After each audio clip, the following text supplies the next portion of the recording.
नमस्कार। ये आकाशवाणी पटना है। अब आप खालिद रशीद से प्रादेशिक समाचार सुनिए। पहले मुख्य समाचार। लोकसभा चुनाव के 7 चरणों में राज्य की 40 सीटों पर डाले गए वोटों की गिनती कल होगी। आगियाओं विधानसभा उपचुनाव की मतगणना भी कल। मतगणना की मॉनिटरिंग के लिए राज्य में 2 टीमों का गठन। आज सभी जिलों में होगा मतगणना का पूर्वाभ्यास। यूपीआई लेन देन का नया कीर्तिमान। इस वर्ष मई महीने में 14 अरब से अधिक लेन देन हुए। और राज्य में मानसून के निर्धारित समय से पहले पहुंचने की संभावना। मौसम विभाग ने कहा, अगले 24 घंटों के दौरान राज्य के उत्तरी भागों में कई स्थानों पर बारिश के आसार। अब समाचार विस्तार से। लोकसभा चुनाव के 7 चरणों में राज्य की 40 सीटों पर डाले गए वोटों की गिनती कल होगी। इसी दिन भोजपुर जिले के आगियाओं विधानसभा उपचुनाव की मतगणना भी होगी। मतगणना सुबह 8 बजे शुरू होगी। निर्वाचन आयोग ने कहा है कि मतगणना के रुझान और परिणाम आयोग की वेबसाइट results.eci.gov.in तथा वोटर हेल्पलाइन ऐप पर उपलब्ध रहेंगे। वोटर हेल्पलाइन ऐप को गूगल प्ले स्टोर या एप्पल प्ले स्टोर से डाउनलोड किया जा सकता है। चुनाव आयोग ने कहा है कि इस दौरान मतगणना केंद्रों में और इसके आसपास केवल प्राधिकृत व्यक्ति, अधिकारी या कर्मचारी ही जा सकेंगे। मुख्य चुनाव आयुक्त राजीव कुमार ने बताया कि जिला मुख्यालयों पर बनाए गए मतगणना केंद्रों पर मीडिया के लिए मीडिया सेंटर बनाया गया है, जहां से परिणाम की नवीनतम जानकारी हासिल की जा सकती है। मतगणना केंद्रों के आसपास धारा 144 लागू कर दी गई है। राज्य के मुख्य निर्वाचन पदाधिकारी HR श्रीनिवास ने बताया है कि सभी संसदीय क्षेत्रों के लिए एक मतगणना केंद्र बनाए गए हैं, लेकिन अरवल, शिवहर, सहरसा, शेखपुरा और लखीसराय जिले में मतगणना केंद्र नहीं बनाए गए हैं। मुख्य निर्वाचन पदाधिकारी ने कहा कि राजधानी पटना सहित कुछ जिलों में 2 मतगणना केंद्र बनाए गए हैं। श्री श्रीनिवास ने बताया कि मतगणना कार्य को सुचारू तरीके से संचालित करने के लिए आज सभी जिलों में पूर्वाभ्यास किया जाएगा। इसके लिए सभी जिलों के निर्वाचन पदाधिकारियों को आवश्यक निर्देश दिए गए हैं। उन्होंने कहा कि सभी मतगणना केंद्र कड़ी सुरक्षा घेरे में रहेंगे। मतगणना केंद्रों के बाहर केंद्रीय पुलिस बल से लेकर बिहार पुलिस के जवानों की तैनाती की जा रही है। मुख्य निर्वाचन पदाधिकारी ने बताया कि सभी मतगणना केंद्रों के आसपास 200 मीटर के दायरे में लोगों के आने पर रोक रहेगी। इसके साथ ही किसी भी उम्मीदवार को विजय जुलूस निकालने के लिए पूर्व में ही अनुमति लेनी होगी। मुख्य निर्वाचन पदाधिकारी ने कहा है कि मतगणना की प्रक्रिया 6 चरणों में पूरी की जाएगी। पहले चरण में कंट्रोल यूनिट के नंबर का गुलाबी और हरे पेपर के सील नंबर से मिलान किया जाएगा। इसके साथ ही ईवीएम की तारीख और समय को रिकॉर्ड से मिलान कराया जाएगा। मतगणना में सबसे पहले डाक मतपत्रों की गिनती की जाएगी। इसके 30 मिनट बाद ईवीएम मशीनों से मतों की गिनती शुरू होगी। पहले चक्र की गिनती के बाद चुनाव अधिकारी रुझानों की जानकारी देंगे। उन्होंने बताया कि एक चक्र में 14 मशीनों के मतों की गिनती की जाएगी। गणना के पहले एक चक्र को पूरा होने में 40 मिनट का समय लगता है। श्री श्रीनिवास ने कहा कि मतगणना केंद्र में चुनाव आयोग के प्रेक्षक को छोड़कर किसी को भी मोबाइल फोन रखने की अनुमति नहीं होगी। मुख्य निर्वाचन अधिकारी HR श्रीनिवास ने 40 लोकसभा क्षेत्र के लिए होने वाली मतगणना की मॉनिटरिंग के लिए 2 टीमों का गठन किया है। मतगणना के दौरान मुख्य निर्वाचन अधिकारी कार्यालय सभागार में संचालित होने वाले नियंत्रण कक्ष का दायित्व अपर मुख्य निर्वाचन अधिकारी CEO आलोक रंजन घोष को दिया गया है। श्री श्रीनिवास ने बताया कि सुबह 7 बजे से मतगणना समाप्त होने तक नियंत्रण कक्ष कार्य करता रहेगा। मतगणना के दौरान दूरभाष संख्या 0612221760 0612221760 और 0612221759 पर किसी भी प्रकार की शिकायत की जा सकती है। इस बार राज्य में लोकसभा चुनाव में 39 महिला उम्मीदवारों सहित 497 उम्मीदवारों की राजनीतिक किस्मत का फैसला होगा। प्रमुख उम्मीदवारों में केंद्रीय मंत्री गिरिराज सिंह, आर.के. सिंह, नित्यानंद राय, वरिष्ठ नेता राधा मोहन सिंह, रविशंकर प्रसाद, तारिक अनवर, रामकृपाल यादव, राजीव प्रताप रूडी, मीसा भारती और रोहिणी आचार्य हैं। वर्ष 2019 के चुनाव में राज्य की 40 सीटों के परिणाम पूरी तरह से एनडीए के पक्ष में रहे थे। आइए जानते हैं क्या रहा था पिछले चुनाव में सीटों का गणित। एक रिपोर्ट।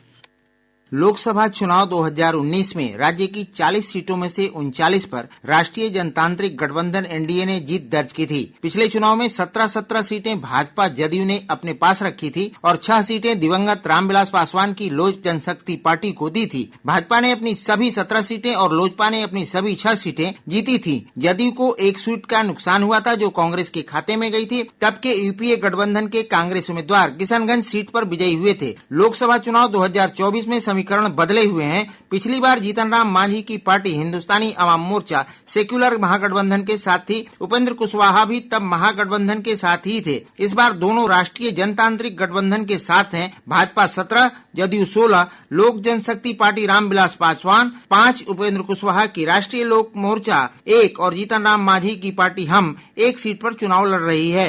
इधर नए बने INDIA गठबंधन ने कई पार्टियों को साथ लेकर एक मजबूत चुनौती देने का प्रयास किया है। इंडी गठबंधन में शामिल दल राजद 23 सीटों पर, कांग्रेस 9 सीटों पर, मुकेश सहनी की पार्टी VIP 3, भाकपा माले 3 और भाकपा तथा माकपा 1-1 सीट पर चुनाव लड़ रहे हैं। आकाशवाणी समाचार के लिए अनुपम कुमार। पाटलिपुत्र लोकसभा क्षेत्र से भाजपा प्रत्याशी रामकृपाल यादव पर फायरिंग करने के मामले में मसौढ़ी से राजद विधायक रेखा देवी के खिलाफ सेक्टर मजिस्ट्रेट ने प्राथमिकी दर्ज कराई है। प्राथमिकी में आरोप लगाया गया है कि लोकसभा चुनाव के 7वें चरण के तहत मतदान के दौरान विधायक अपने समर्थकों के साथ मसौढ़ी प्रखंड के तिनेरी स्थित मतदान केंद्र संख्या 178 पर पहुंची और गलत तरीके से केंद्र में प्रवेश किया। वहीं विधायक रेखा देवी ने भी 11 लोगों पर बूथ कब्जा करने और पार्टी के पोलिंग एजेंट को डरा धमकाकर भगाने का आरोप लगाते हुए प्राथमिकी दर्ज कराई है। भारत की लोकप्रिय भुगतान प्रणाली यूनिफाइड पेमेंट इंटरफेस UPI लेनदेन ने मई महीने में 14 अरब से अधिक लेनदेन का नया कीर्तिमान स्थापित किया है। इस दौरान 20 खरब 45 अरब रुपए का लेनदेन किया गया। National payments corporation of India के आंकड़ों के अनुसार पिछले वर्ष मई की तुलना में ये लेनदेन 49% अधिक है। अप्रैल 2016 में UPI शुरू होने के बाद से मई के वर्तमान आंकड़े मूल्य और मात्रा के हिसाब से सबसे अधिक हैं। प्रादेशिक समाचार आप आकाशवाणी पटना से सुन रहे हैं। ताजा समाचारों के लिए आप हमारे X हैंडल AIR_News_ पर जा सकते हैं। राज्य में मानसून के निर्धारित समय से पहले पहुंचने की संभावना है। मौसम विज्ञान केंद्र पटना के अनुसार केरल में मानसून समय से पहले पहुंच चुका है। अगले 1-2 दिन में परिस्थितियों के अनुकूल होने के साथ ही मानसून के प्रदेश में भी समय से पहले पहुंचने की संभावना व्यक्त की गई है। इधर राज्य के कई स्थानों पर गर्मी का प्रकोप जारी है। पिछले 24 घंटों के दौरान किसी भी जिले में हालांकि लू की स्थिति नहीं देखी गई। अधिकांश स्थानों पर तापमान 40 डिग्री सेल्सियस से नीचे चला गया है। इस अवधि में 40.7 डिग्री सेल्सियस अधिकतम तापमान के साथ नवादा प्रदेश का सबसे गर्म स्थान रहा। राजधानी पटना का अधिकतम तापमान 36.3 डिग्री सेल्सियस रिकॉर्ड किया गया। मौसम विज्ञान केंद्र पटना के वैज्ञानिक SK पटेल ने बताया कि अगले 24 घंटों के दौरान राज्य के उत्तरी भागों में कई स्थानों पर गरज के साथ हल्की बारिश की संभावना है।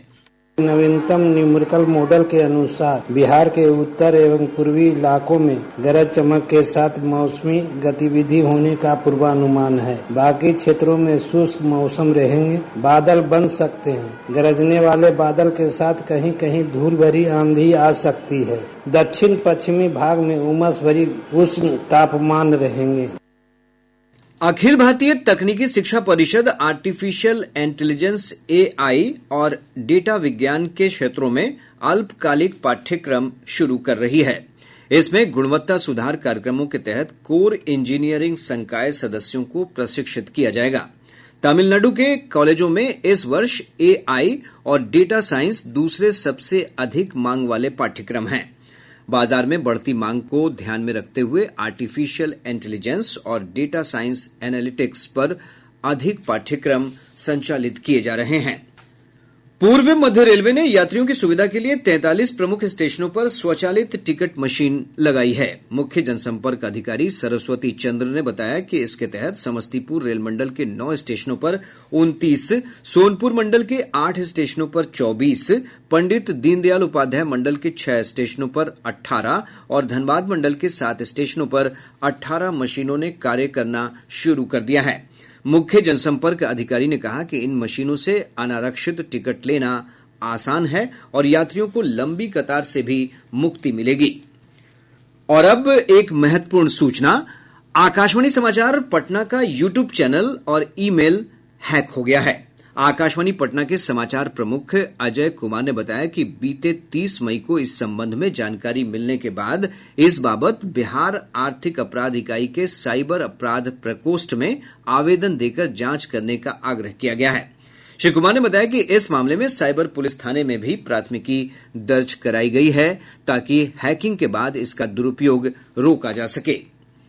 बेगूसराय जिले के तेगड़ा थाना क्षेत्र अंतर्गत ग्राम गौड़ा गांव के पास पुलिस ने एक गोदाम से सड़क निर्माण में उपयोग की जाने वाली सामग्री के साथ 3 अपराधियों को गिरफ्तार कर लिया है। गिरफ्तार अपराधियों के पास से एक ट्रक और मोटरसाइकिल के साथ 80 ड्रम चारकोल जब्त किया गया है।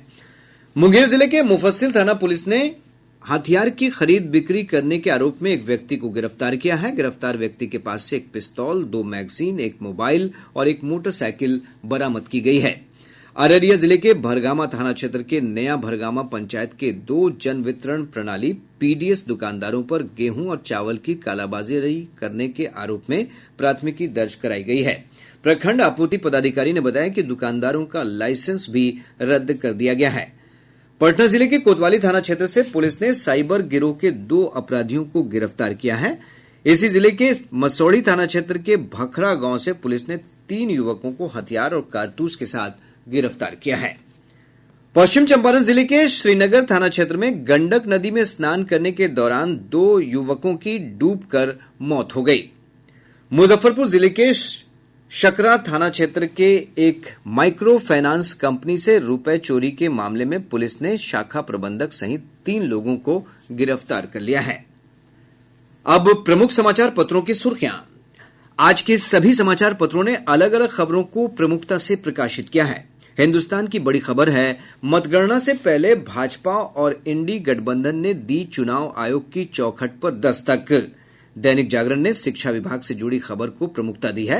अखबार लिखता है, पाठक छुट्टी पर गए, सिद्धार्थ को शिक्षा विभाग के अपर मुख्य सचिव का मिला प्रभार। दैनिक भास्कर ने अरुणाचल और सिक्किम में हुए विधानसभा चुनाव पर लिखा है, अरुणाचल सिक्किम में सत्तारूढ़ दलों का कब्जा कायम। प्रभात खबर प्रधानमंत्री नरेंद्र मोदी के लोकसभा चुनाव संपन्न होने के बाद समीक्षा बैठक करने पर लिखता है, प्रधानमंत्री मोदी ने की अगली सरकार के 100 दिन के कार्यक्रम के एजेंडे की समीक्षा। आज अखबार की सुर्खी है, फर्जी सर्टिफिकेटधारी नियोजित शिक्षकों पर गिरेगी गाज। और अब अंत में मुख्य समाचार एक बार फिर। लोकसभा चुनाव के 7 चरणों में राज्य की 40 सीटों पर डाले गए वोटों की गिनती कल होगी। अगियाओं विधानसभा उपचुनाव की मतगणना भी कल। मतगणना की मॉनिटरिंग के लिए राज्य में 2 टीमों का गठन। आज सभी जिलों में होगा मतगणना का पूर्वाभ्यास।